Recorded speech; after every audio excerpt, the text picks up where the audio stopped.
За багш нь тригонометрийн үнцгийн хэмжээний талаар тайлбарлая. Тэгэхээр бид өмнөх ангиудаа үнцгийн хэмжээ хоёр хэмжээ байна. За градусан болон радиан хэмжээ. За градусын хэмжээг бол бид нэр бага ангид байхаасаа үзэж эхэлсэн байгаа. За харин радиан хэмжээ гэдэг бол нэг радиус хэмжээтэй тэнцүү нүн тулсан төв үнцгийг нэг радиан үнцэг гэж нэрлэдэг. За тэгэхээр хагас тойрог бол 314 радиан хэмжээтэй тэнцүү байдаг. Тэгэхээр 314 байна. 180 градус буюу 1 пи болно. Тэгэхээр бүтэн тойрог нь 2 пи радиан хэмжээтэй тэнцүү болно. За тэгэхээр өөрөөр хэлбэл 1 пи минь 180 градус 1 радиан хэмжээ маань пиний 180 градустай тэнцүү болдог. За өөрөөр хэлбэл 360 градус 2 пи 180 градус маань питэй тэнцүү. За 90 градус маань 2-ны питэй 45 градус маань 4-ний питэй тэнцүү гэх мэтчлэнгээр ингээд градусыг радианыг градус шилжүүлээд явдаг. За тэгэхээр градусыг хэрхэн радиан шилжүүлэх вэ гэхээр 180 жишээлбэл 150 градусыг радиан шилжүүлэхдээ 180-ны пигээр үржүүлж байна. Ингэхлээр хураагдаад 6.5 пи.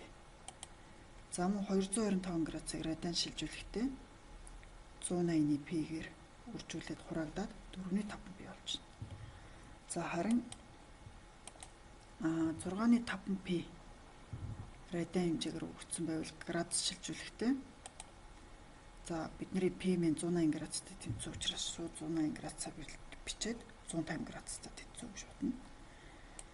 За мөн 4.5 пиг градус шилжүүлэхдээ пигийн хооронд 180 градусаар бичээд 295 градустай тэнцүү гэж бодно.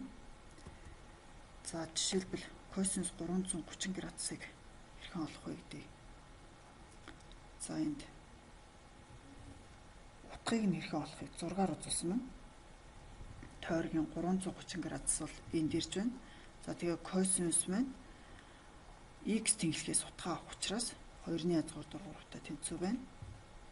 За мөн синус 6-ны 7 пи маань хиттэй тэнцүү вэ гэхлээр 6-ны 7 пи гэдэг бол пи дээр нэмэх нь 6-ны пи буюу пи дээр нэмэх нь 6-ны пи тэг тэнцүүгээд синус маань y тэнхлэхээс утгаа авах учраас хасах 2-ны 1-тэй тэнцүү байна. За ингээд асуултын тэмдгийн оронд тохирох тоог нөхөж чинь. За гэрээний даалгаварт дараах тоглоомыг хэд удаа за доотлол нь 3 удаа тоглох хэрэгтэй. За тоглосон гэсэн баталгааг надад ямар ч хэлбэрээр явуулж болно. Жишээлбэл дийлэгцээ бичлэг хийгээд ч юм уу. За зургийг явцсхийн зургийг дараад ч юм уу. Гэх мэтлэнгээр явуулж болно.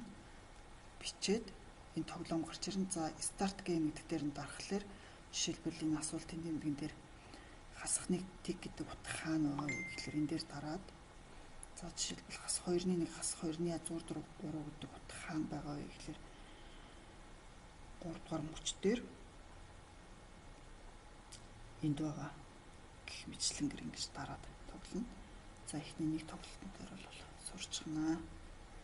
За ингээд даалгавраа олон дахин гүйцэтгэх тусам энд утгуудаа болон радиан хэмжээнүүдээ сайн чийжлэх байгаа. Шүүхтүүдэд даалгавраа сайн гэдэг болоорой.